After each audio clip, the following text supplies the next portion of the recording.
کے آنے سے رونق بڑھ گئی، ورنہ یہ محفل جذبات ادھوری رہتی۔ اللہ تعالیٰ بہترین جزا عطا فرمائے ہمارے شیخ کو۔ شیخ ذرا تقریم کرنی ہے، آپ کی خدمت میں کچھ ہدیہ پیش کرنا ہے ضلعی جمعیت کی جانب سے، تشریف لائے شیخ۔ شیخ بس ارے شیخ، ارے شیخ آپ کے ہاتھوں سے ہو جائے۔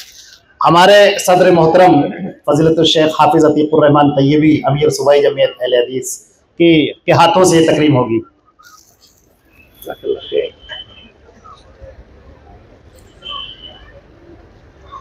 شیخ یہ ردا موزم ہاتھ لگا دو اس میں، شیخ کے ہاتھ، شیخ آپ پہنے، جزاک اللہ خیر، اللہ رب العزت بہترین بدلہ عطا فرمائے۔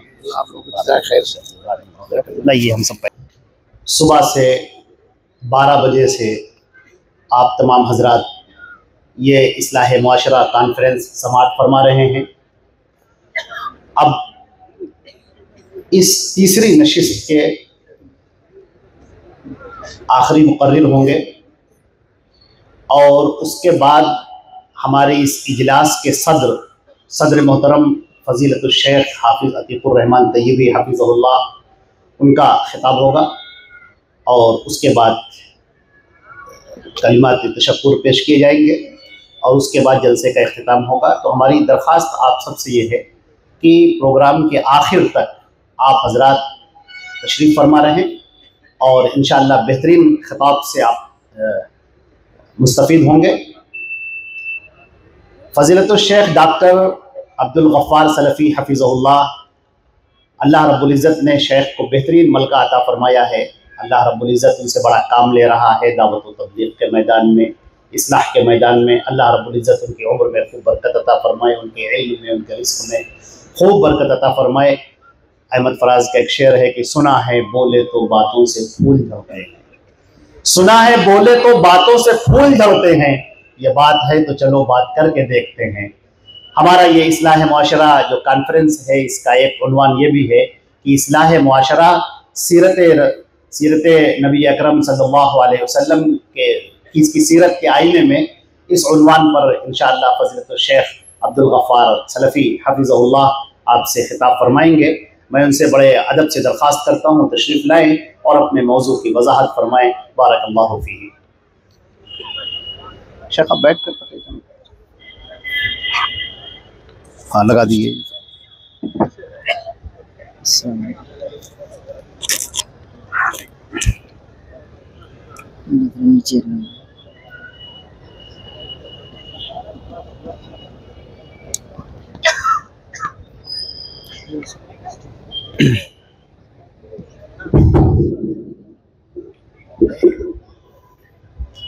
السلام علیکم ورحمۃ اللہ وبرکاتہ۔ الحمد للہ نحمده ونستعینه ونستغفره ونعوذ باللہ من شرور انفسنا ومن سیئات اعمالنا، من يهده الله فلا مضل له ومن يضلل فلا هادي له، وأشهد أن لا إله إلا الله وحده لا شريك له، وأشهد أن محمدا عبده ورسوله، يا أيها الذين آمنوا اتقوا الله حق تقاته ولا تموتن إلا وأنتم مسلمون، يا أيها الناس اتقوا ربكم الذي خلقكم من نفس واحدة وخلق منها زوجها وبث منهما رجالا كثيرا ونساء، واتقوا الله الذي تساءلون به والأرحام إن الله كان عليكم رقيبا، يا أيها الذين آمنوا اتقوا الله وقولوا قولا سديدا يصلح لكم أعمالكم ويغفر لكم ذنوبكم، ومن يطع الله ورسوله فقد فاز فوزا عظيما۔ أما بعد فإن خير الحديث كتاب الله وخير الهدي هدي محمد صلى الله عليه وسلم وشر الأمور محدثاتها وكل محدثة بدعة وكل بدعة ضلالة وكل ضلالة في النار.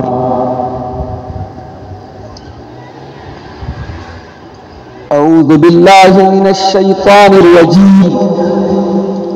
بسم الله الرحمن الرحيم. لقد كان لكم في رسول الله أسوة حسنة لمن كان يرجو الله واليوم الآخر وذكر الله كثيرا. آج کی اس عظیم الشان کانفرنس کے صدر محترم شیخ عتیق الرحمن طیبی حفظہ اللہ، اجلاس کے محترم ناظم ڈاکٹر شاہد مبین ندوی حفظہ اللہ، اسٹیج پر جلوہ فروز محترم علماء کرام، ذیلی جمعیت اہل حدیث لکھنؤ کے محترم ذمہ داران، بزرگوں اور دوستوں، نوجوان بھائیوں، ماں اور بہنوں، پیارے بچوں،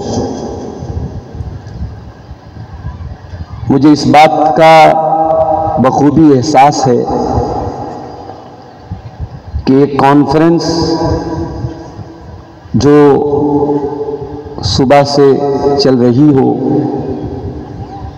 اور اس وقت رات کے تقریباً 8:30 پونے 9 بج رہے ہیں، ایک لمبے وقفے تک آپ نے علماء کے بیانات کو سنا ہے، اور شاید اب آپ کی طبیعتوں میں کچھ تھکاوٹ اور اضمحلال کے آثار بھی نمایاں ہو چکے ہوں گے، مگر یہ میری مجبوری تھی کہ میں اتنی تاخیر سے آپ کے سامنے حاضر ہوا۔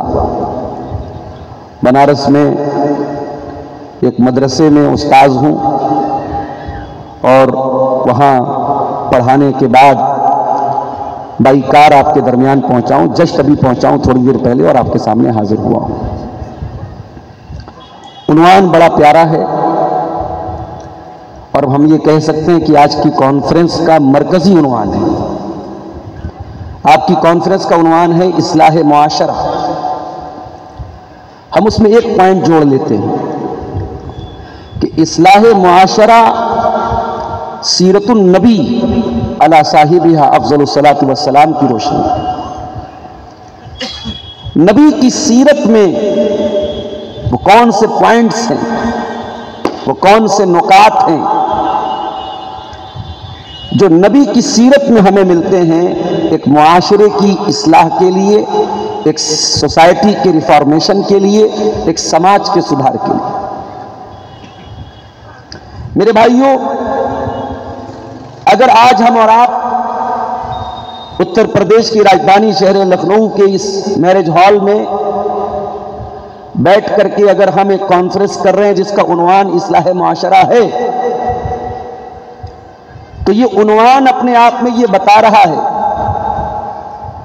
کہ معاشرے میں بہت ساری خرابیاں ہیں، بہت سارا بگاڑ ہے، بہت ساری ایسی چیزیں ہیں جن کو سدھار کی اور اصلاح کی ضرورت ہے، تبھی تو ہم اس پر بات کر رہے ہیں۔ سوال یہ ہے کہ 1400 سال پہلے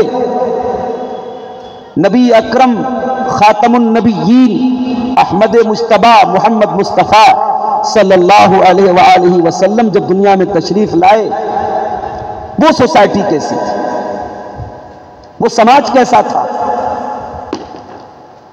جب ہم سیرت کی کتابیں اٹھاتے ہیں تو ہم یہ پاتے ہیں کہ وہ سماج، وہ معاشرہ اخلاقی اعتبار سے، عملی اعتبار سے بہت ساری برائیوں میں مبتلا تھا۔ شرک وہاں ہو رہا تھا، بدترین شرک، اللہ کے گھر کا طواف بھی ہو رہا تھا، اور اسی گھر میں 360 بت بھی رکھے ہوئے تھے. زنا عام تھا. لوگوں کا مال ناجائز طریقے سے حاصل کرنے کے مختلف راستے تھے. رشتوں کا کوئی پاس نہ تھا.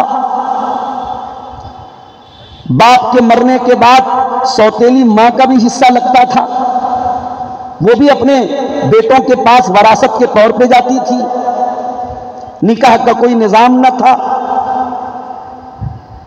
مردار کھاتے تھے. حلال و حرام کا کوئی کانسیپٹ نہیں تھا. ذرا ذرا سی باتوں پہ لڑنے لگتے تھے. برسہ برس تک جنگیں کرتے تھے. اس معاشرے میں محمد رسول اللہ صلی اللہ علیہ وسلم تشریف لائے اور آپ نے اس معاشرے کی جو کایا پلٹی ہے، شاعر کو کہنا پڑتا ہے، کیا نظر تھی جس نے مردوں کو مسیحا کر دیا. جو کل تک مردے تھے آج مسیحا بن گئے. جو کل تک لوگوں کا مال غصب کرتے تھے آج دنیا کے مال کے محافظ بن گئے. جن کی نظر میں عورت کی عزت اور عصمت کا کوئی حیثیت نہ تھی آج حقوق نسواں کے علم بردار بن گئے. جو شرک کی علم بردار تھے آج توحید ان کا نعرہ اور توحید ان کا شعار اور رب واحد کی یکتائی ان کی پہچان بن گئی. تو یہ ہر اس انسان کے لیے قابل غور ہے جو معاشرے کی اصلاح کرنا چاہتا ہے کہ وہ نبی کی سیرت کو پڑھے اور دیکھے کہ پیارے نبی صلی اللہ علیہ وسلم نے یہ کون سا طریقہ اپنایا، کس نہج پر کام کیا، کون سا اسلوب اپنایا، کون سی اسٹریٹجی اپنائی کہ آپ نے 23 سال کی مدت میں اس معاشرے کی کایا پلٹ دی.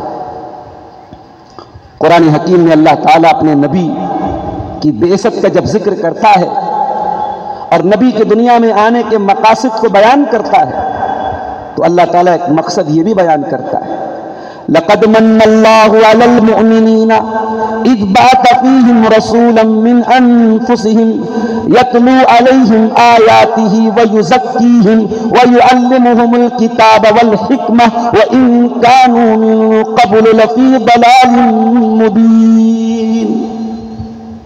اے ایمان والو، یاد کرو ہمارا احسان عظیم. ہم نے وہ نبی بھیجا جو تمہارے ہی بیچ میں سے برپا ہوا، تمہارے ہی قبیلے، تمہارے ہی خاندان، تمہارے ہی شہر مکہ میں پیدا ہوا، یتیم پیدا ہوا. دنیا میں یتیم بچے عام طور سے مشاہدہ بتاتا ہے کہ یتیم بچے ان کو تربیت نہیں مل پاتی، ماں اور باپ کا پیار نہیں ملتا، یتیم بچے بگڑ جاتے ہیں. لیکن اللہ کی حکمت دیکھو میرے بھائیو، اللہ نے اپنے آخری نبی کو یتیم بنایا. باپ کا سایہ نہیں پایا آپ نے. 6 سال کی عمر میں ماں کو کھو دیا. 8 سال کی عمر میں دادا بھی چل بسے. 3 صدمے محمد عربی صلی اللہ علیہ وسلم نے بچپن میں سہے. علماء سیرت لکھتے ہیں کہ اللہ تبارک و تعالیٰ کی حکمت یہ تھی، اللہ نے اپنے نبی کو یتیمی کی تکلیف سے دوچار کر کے آئندہ آنے والی دعوتی زندگی میں اور اپنی ریئل لائف میں، اپنی پروفیشنل لائف میں جو مصیبتیں، جو تکلیفیں محمد رسول اللہ کو اٹھانی تھی، اللہ تعالیٰ نے ان کے لیے تمہید بنایا تھا پیارے نبی کو بچپن میں ان تکلیفوں سے دوچار کر کے. اللہ کہہ رہا ہے ایمان والوں، وہ نبی کوئی باہر سے نہیں آئے، وہ آسمان سے نازل نہیں ہوئے، تمہارے بیچ میں پیدا ہوئے. یتلو علیہم آیاتی، وہ رب کا قرآن پڑھ پڑھ کے تمہیں سناتے ہیں. وَيُزَكِّيهِمْ، اور یہ بہت قابل غور نکتہ ہے. اس نبی کے آنے کا مقصد کیا ہے؟ تمہارا تزکیہ کرنا، تمہیں ان قریتیوں سے، ان بری عادتوں سے، ان رسم و رواج سے، ان گندگیوں سے پاک کرنا جس میں تم اب تک مبتلا تھے. وَيُعَلِّمُهُمُ الْكِتَابَ وَالْحِكْمَةَ، اور وہ نبی تمہیں کتاب و حکمت کی تعلیم دینے کے لیے دنیا میں آئے. میرے عزیزوں، میرے محترم بزرگوں، میرے بھائیوں، یہ نبی کی سیرت کا بڑا روشن باب ہے کہ آپ نے سماج کا تزکیہ کیا ہے، معاشرے کی اصلاح کی ہے۔ آئیے ذرا ہم نبی کی سیرت کو کھولتے ہیں اور دیکھتے ہیں کہ اللہ کے نبی کی سیرت میں ہمیں اصلاح معاشرہ کے کون سے پہلو ملتے ہیں۔ ایک بہت بڑا پہلو ہمیں یہ ملتا ہے نبی کی سیرت میں، اللہ کے نبی اللہ کے دین کی طرف بلا رہے ہیں، توحید کی طرف بلا رہے ہیں، اور ایک ایسے سماج میں بلا رہے ہیں جہاں کے لیے توحید کی آواز بالکل اجنبی ہے۔ اجعل الآلہۃ الہا واحدا ان ھذا لشیء عجاب، یہ محمد کیا کہہ رہے ہیں؟ ایک معبود کی عبادت کریں، سارے معبودوں کو چھوڑ دیں؟ یہ بات ان کے لیے بڑی عجیب تھی، بڑی اجنبی بات تھی۔ پیارے نبی نے اس سوسائٹی میں رہ کر توحید کی دعوت دی، توحید پر قائم رہے اور کبھی توحید کے معاملے میں کمپرومائز نہ کیا۔ اس میں ہندوستانی مسلمانوں کے لیے بہت بڑا پیغام ہے۔ آپ ایک ملٹی ریلیجن کنٹری میں رہتے ہیں، ایک ملٹی کلچر کنٹری میں رہتے ہیں، الگ الگ ثقافتوں، الگ الگ مذاہب کے بیچ میں آپ رہتے ہیں۔ آپ ایک داعی کی حیثیت سے کام کریں، آپ کی زندگی میں ایک داعی کا کردار ہو اور وہ کردار ویسا ہو جیسا جناب محمد رسول اللہ صلی اللہ علیہ وسلم۔ آپ نے توحید کی دعوت دی اور آپ کو پتا تھا توحید کی دعوت کوئی پھولوں کی سیج نہیں، کانٹوں کا راستہ ہے۔ لوگوں نے کون سی مصیبت آپ کے راستے میں کھڑی نہیں کی۔ آپ کے چچا ابو طالب بڑا ڈیفنس کرتے تھے، آپ کا بچاؤ کرتے تھے۔ ایک دور وہ بھی آیا، لوگوں نے ابو طالب سے آ کے کہا ابو طالب بہت ہو گیا، پانی سر سے اونچا ہو گیا، ہٹ جاؤ اپنے بھتیجے کے راستے سے، ہم اسے دیکھ لیں گے۔ ابو طالب اللہ کے نبی کے پاس آتے ہیں، میرے بھتیجے میرے کندھوں پر اتنا بوجھ نہ ڈال جتنا تیرا چچا برداشت نہ کر سکے۔ میں بہت ڈیفنس کرتا رہا، بہت دفاع کرتا رہا، اب معاملہ میری برداشت کے باہر ہو رہا ہے۔ کوئی اور راستہ نکال دے، کوئی صلح و مصالحت کا راستہ نکال دے، کوئی سمجھوتے کا راستہ نکال دے۔ میرے نبی نے جو الفاظ استعمال کیے، اللہ اکبر، سیرت کی کتابوں میں آج بھی وہ درج ہیں اور سنہرے حروف میں لکھے جانے کے قابل ہیں۔ آپ نے کہا تھا یا امی لو وضع الشمس علی یمینی والقمر علی یساری، اے میرے چچا اگر یہ لوگ میرے داہنے ہاتھ پہ سورج رکھ دیں اور بائیں ہاتھ پہ چاند رکھ دیں اور کہہ دیں کہ اے محمد صلی اللہ علیہ وسلم آپ اس دعوت سے باز آ جائیں، اس توحید سے ہٹ جائیں، اپنے عقیدے سے کمپرومائز کر لیں، میں یہ کرنے والا نہیں ہوں میرے چچا۔ میری جان چلی جائے جب تک اللہ کا دین غالب نہ آ جائے، جب تک توحید عرب کے گھر گھر میں نہ پہنچ جائے، محمد اکرم اپنے مشن سے ہٹنے والے نہیں۔ اللہ اکبر۔ اس ملک میں رہتے ہوئے اکثر یہ سوال آتا ہے کہ ہمیں غیر مسلم کمپنی میں کام کرتے ہیں، ہم فلاں جگہ کام کرتے ہیں، ہم کو یہ نعرہ لگانا پڑتا ہے، ہم کو یہ کھانا پڑتا ہے، ہم کو یہ چیزیں کرنی پڑتی ہیں۔ آپ کے لیے آئیڈیل آپ کے نبی ہیں، آپ کے لیے آئیڈیل آپ کے نبی ہیں، اور نبی آئیڈیل اس اعتبار سے ہیں کہ نبی نے ہر مشکل میں اپنے قبیلے کے لوگوں کا ساتھ دیا، بھائی چارہ نبھایا، دوستی نبھائی، رشتہ داری نبھائی، مگر جب معاملہ عقیدے کا آیا، جب معاملہ رب کی توحید کا آیا، آپ نے اعلان کر دیا قل یا ایھا الکافرون لا اعبد ما تعبدون ولا انتم عابدون ما اعبد۔ اے کافروں سن لو، اے اللہ کی توحید کا انکار کرنے والے سن لو، جب تک تم شرک پر قائم ہو تم اس اللہ کی توحید تک نہیں پہنچ سکتے، اور جب تک میں توحید پر ہوں میں تمہارے شرک کے کاموں میں تمہارا کوئی سپورٹ نہیں کر سکتا۔ یہ ایک بہت بڑا پیغام ہے اصلاح معاشرہ کے حوالے سے۔ اور آگے بڑھیے، دنیا میں بہت ساری شخصیات آئی ہیں، ان شخصیات اور ان پرسنالٹیز کی زندگی میں ہم ایک چیز دیکھتے ہیں، ان کی پولیٹیکل لائف الگ ہے، ان کی پرسنل لائف الگ ہے۔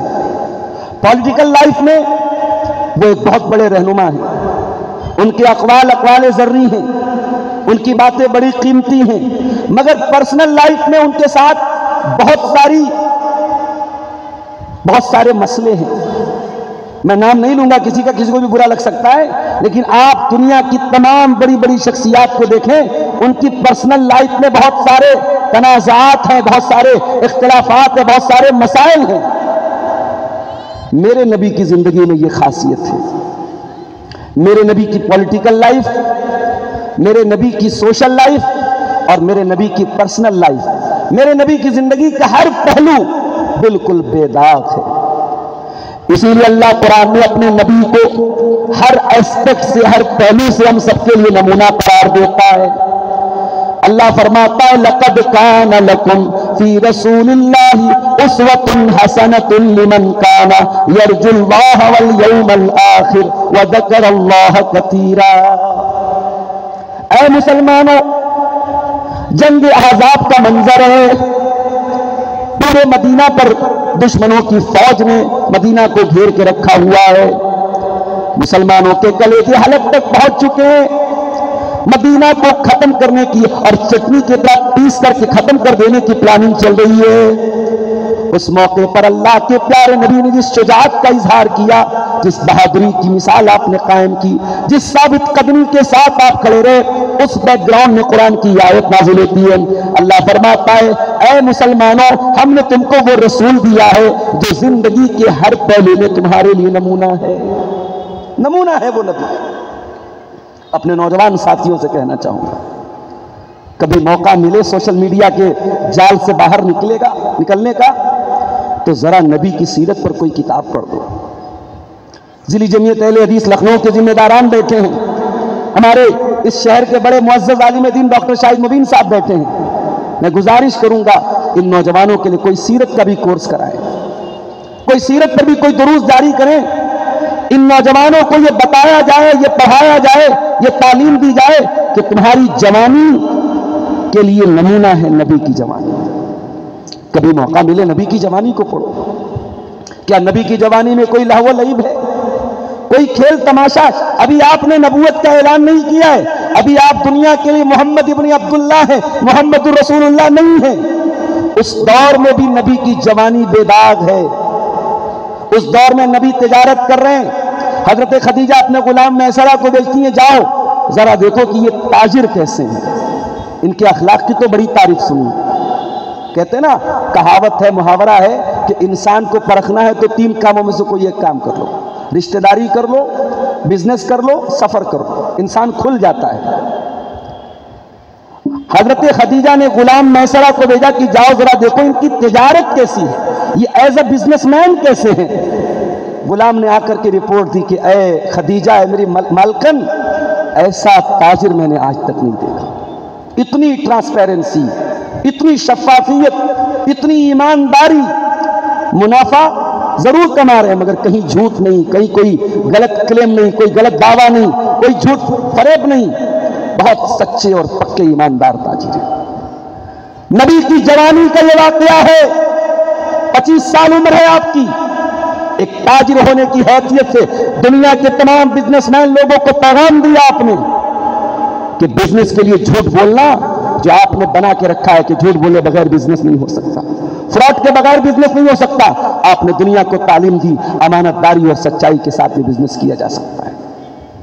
اسی جوانی کے دور میں آپ کے قبیلے کے لوگوں کے جو میٹرز ہوتے تھے، جو معاملات ہوتے تھے، آپ ان کے دکھ میں، ان کے سکھ میں شامل رہتے تھے.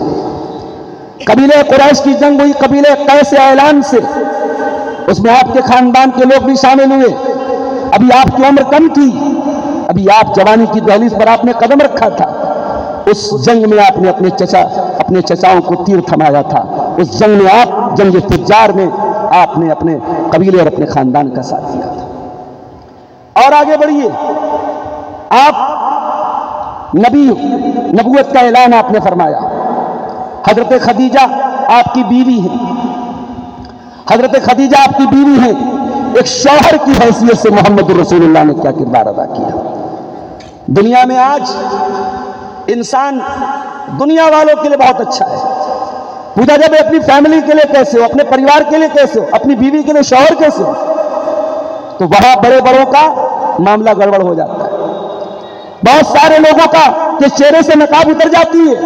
ادھر سماج میں بڑی عزت ہے، بڑی رسپیکٹ ہے، بڑی ریپوٹیشن ہے، مگر بیوی کو مار رہا ہے، بچوں کو مار رہا ہے، گھر میں بڑا ظالم ہے، بڑا ظالم باپ ہے، بڑا ظالم شوہر ہے. محمد عربی کی سیرت سے میرے بھائیوں کچھ اور بتاتی ہے. آپ تو اتنے بہترین شوہر تھے، آپ دعوے کے ساتھ فرماتے تھے انا خیرکم لاہلی